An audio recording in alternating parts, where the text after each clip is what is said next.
the excavations in the Rock Springs Chinatown, I'll probably catch us up with this. The excavations in Rock Springs Chinatown began in 1983. And it's a complicated site. If you look at the rich texture of these houses that were rebuilt after 1885, you can see the dirt that was pushed up against the house to keep the wind from coming in. It's a very cold and windy climate, Rock Springs is. And it had a large population of Chinese there at one time. 600 people worked in the mines. And we know this because of the fact that there was a lot of investigations undertaken surrounding the Chinese massacre of September 2nd, 1885. This provides basically a breakdown of a timeline of things that occurred in the Rock Springs Chinatown. Chinese were recruited to work in the mines in 1874. Chinatown was constructed shortly thereafter. And on September 2nd, 1885, the Chinatown was attacked. 28 Chinese miners were killed. And the Chinatown is burned to the ground. The people's goods that were inside the house were robbed. It enriched a lot of the neighbors, and that's even said by the historians in the area. So that the people that were charged with the murders, 16 of them were charged with riot, murder, arson, and robbery. So the robbery was real important for changing people's lives in the community, unfortunately not the Chinese. The Chinese were tricked into returning to Rock Springs. The mines were essential to the operation of the Transcontinental Railroad.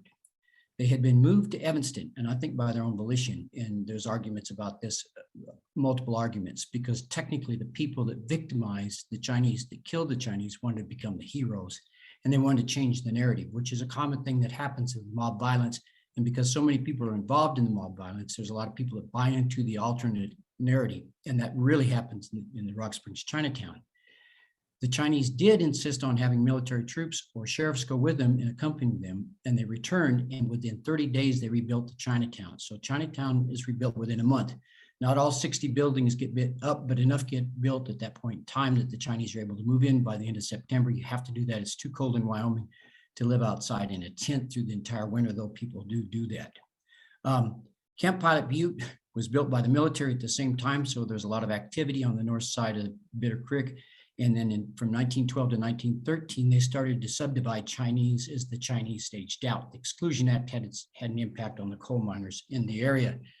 So Rock Springs is located in southwestern Wyoming, where the trees end and the wind begins. Not quite, the wind starts at the border. And the residents of Chinatown that had been victimized by the riot returned. And some of those people lived in Rock Springs to the 1920s. In fact, we now have real good accounts of people's lives post-massacre, which is real important to identifying the archaeological record. This is an 1883 contour map of the Chinatown, and I don't know if you can see this, but it's in the northern part of, if you can see where my mouse is at, you can see the Chinatown that's there in 1883. This is the one that is burned. This is Bitter Creek right here, and it doesn't show the extension of the Chinatown down to Bitter Creek. That will be rerouted right through this old Chinatown in the 1920s. But it was north. This is the only map that we have of the Chinatown that was burned. Now, when they came back and rebuilt it, they filled in the cellars that were inside of this. And I'm not going to read this whole quote from the Cheyenne Democrat, but they said the cellars were filled in, and then the space was made level. And this is real important for the archaeological record. It said nearly everyone had a cellar prior to 1885, and no one had a cellar after 1885. True on the first count, not on the second count. As soon as everybody left and the builders were gone, they began to dig cellars back into the ground.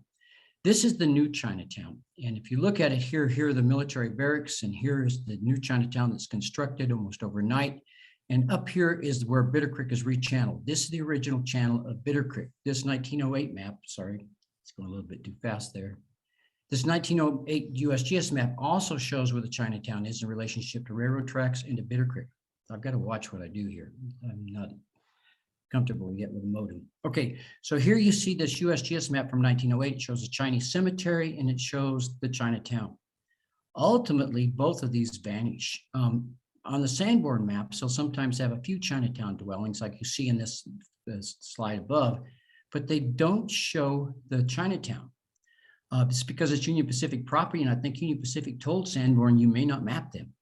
We do have Union Pacific maps. So this 1904 map provides the best map of the area, and it provides a robust understanding of where buildings were located at. The one thing that the paper says is that they're located at a distance from one another, And I think this was done as a prevention for fire sweeping through the Chinatown and making it a little bit different, make it a little bit different configuration. The houses were all built on a standard building plan, and each addition that you see on this map was made by Chinese people living in the house, so they had expanded area.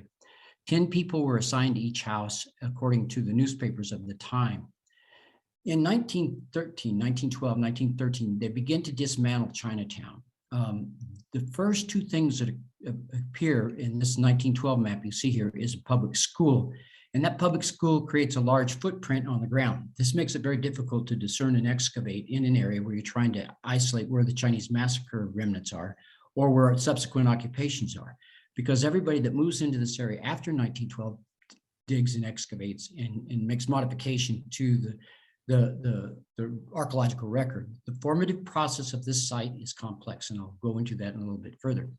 You see the public school that's placed on top of Chinatown. You see China Avenue is still there. That will change to Bridger Street. And you see the foundation for a Catholic church that's placed there. The Catholic church is directly beside Chinese houses. In 1991, we excavated the house shown here in this arrow, and this is what Ryan Kennedy has done the analysis for the bone from, and it's phenomenal. Without Ryan, I don't know what I would do. By 1920, the Sanborn map begins to show a new configuration of the area. Ossay Avenue is right here. The public school is enlarged. Our archaeological excavations will be focused in this area here, but what happens is each of these houses has a tendency to mask the archaeological record. I purchased this house right here because of the fact that I was on the review board for National Register sites, and everybody said, oh, there's nothing left in this area, and I purchased this house. It was the right price, and did excavations in my backyard. And this is a Chinese house right here that we've preserved. I subsequently sold that just because of the nature of things that go. But if you look at this, these are the remaining houses in Chinatown that are there until the school is built in 1971. And that again has an impact on the archaeological footprint. Here's the church, here's the school, a new school you build right here. Both of these schools are called Washington School. What you see in this white, in the white here, is the mine voids. You see the hallways, you see where they need to fill us in. What happened is this is a public park, and there is a school there to the north that's not shown in this picture, to the north, and it subsides. From the surface to the mine is 100 feet. That subsidence creates a whole lot of problem. And the worst part of it is Rock Springs is named after the springs that are there. Everybody says they've seen the rocks, but never the springs. And that causes a plunging effect of the water rising and sinking in the soil going down. It damages the archaeological record, it damages houses, something had to be done. So this year they decided to infill this whole area. This map here shows previous archaeological excavations. This right here is supposedly the 1971 excavation area, which was done by amateurs. But I actually think that most of it was focused here. This right here is where we did the 1990, 1991 excavation, and this is our 2021 excavations here. Unfortunately, on this map that you have right here, where you see gray, and that's the wrong color for me to have chosen, shame on me, I should have gone with yellow. That is where in the monitoring of the infilling of those holes, we found cultural material. The most cultural material came down here from Teasdale Avenue. I just cannot use this. I'll try something else. Came from down here on Teasdale Avenue, and we knew that there was a structure. So we subsequently said we needed to do excavation in this particular area. Now, just for review, these are the artifacts that came from the 1971 excavation, done either when they were building the school or tearing down the Washington School. But there was a broad sweep of artifacts, and you can see everything that you would normally find within a Chinese excavation was found in the 1971 excavations, but it was done by amateurs. There's no written record. The 1991 record is more tightly, it was done by professionals and a few volunteers, is more tightly organized, and it's also done with rigor. You've got everything mapped and measured. You've got everything done in the proper form. So the 1991 excavations actually cover the find floors of the basements of the houses, the ones that they weren't supposed to put back in the houses. We found floors in the basements of the houses that they reconstructed post 1885. And we found wonderful, beautiful bones. At 436 Bridger, the house that I showed you that was purchased, we also found bones. We were able to tell a little bit more about the dietary patterns that are there. The house in the upper corner right here is a Chinese house. These are the prescribed Chinese houses that were built. The additions that were added to these were added later, and it's part of subsequent occupation. Now, the primary area of focus, the primary place where the Chinese massacre took place is on Ossay Avenue, which is named after one of the principal Chinese men in the area. The white building right here, this school right here, was built on top of Chinatown in that area that I showed that had not been disturbed. And this is where we think most of the artifacts came from the 1971 excavations, so they did come from the school.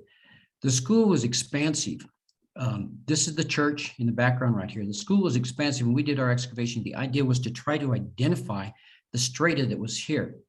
The unfortunate or fortunate part of what we did was we came into one of the streets in Chinatown, which I really do like, by the way. We were able to find out that they had leveled it after the burn in 1885. That part of the newspaper report is correct. They leveled it.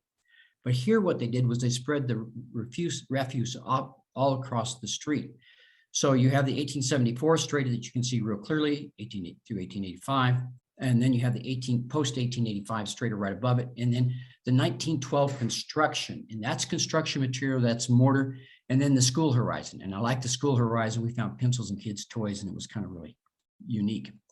But we did this in 5 centimeter levels. We excavated naturally, but we did it in 5 centimeter levels. So we were able to tease out real precisely where things were located at. That 1885 horizon is one of the streets inside of Chinatown. You can see the burn across there, but that's all the way across the entire area. What I'd like to suggest is that no matter how much vandalism, no matter how much damage has been done to a site, there's always subsequent scientific data that can be gleaned from that area, but you have to do meticulous, very difficult work, which we all do. All archaeologists are hard workers, or they wouldn't be in the field very long. These are the items that we recovered this summer. And the interesting thing is that they're small. That's what you'd expect to find inside of a street or the outside of a structure that has high activity. All of them were small, but they're all, as you know, everybody that's familiar with Chinese artifacts, see the kaolin pieces, the utility wares, and some of the ceramics there. They're all very small. But we also found pieces of gold, and we found this particular item in it right here that is a jewelry piece that's off of a tooth. Now, I don't even know what to suggest the tooth is, but it had a drill hole in the tooth, and then you see a resin that was used to fasten it. So I think that was part of a necklace that was made. The real interesting thing that we also see at Evanston is that after the massacre, the Chinese armed themselves. So in the post-1885 excavation units, we find a lot of ballistics. This is a 32 caliber casing. And so the Chinese are not passive in this process. And in fact, I'm very fascinated by the individuals who decided to stay in Rock Springs from 1885 to 1927, when at an older age, they returned home with a retirement from Union Pacific. In addition to the items that we recovered that you just saw, we also found bone, and Ryan tentatively identified this as pig bone. And he hasn't seen it. I haven't mailed it to him yet, but we'll just go with what we know from these photographs. And then he has found in this particular area in Chinatown, sea trout, which is very fascinating. He's doing the genetic studies. He's also done the isotopic studies on it so that we know what the pigs ate. And I'm stopping with this slide and ending this discussion here because in what Ryan's done, in what he looks at the microanalysis of these things and just takes out what we find and looks at the greater data, he also knows that these pigs were eating corn. They were corn fed. You could see that there wasn't too many corn plants around, but there was imported food that the Chinese were taking good care of their animals, and they were selling them, and they're making quite a bit of money. The other thing that happens is these people that lived here were taxed, and they have a poll tax. And because of the poll tax, we know for a fact that these individuals, how many individuals are there outside of census years? Because as we know, the 10-year issues of the census is an important issue. These poll taxes are not for voting. These poll taxes are just like an income tax. And we also know that these individuals in this area were taxed for houses, not inside the Union Pacific place, because the one thing that they didn't do is double tax, and Union Pacific was being taxed for the Chinese houses. But right at the fringes of this, the Chinese people who lived there were paying property taxes. They were never allowed to file a deed on it. I spent all day yesterday looking this up, so I know this for a fact. They were never able to file a deed on it, but they had to pay property taxes and use taxes.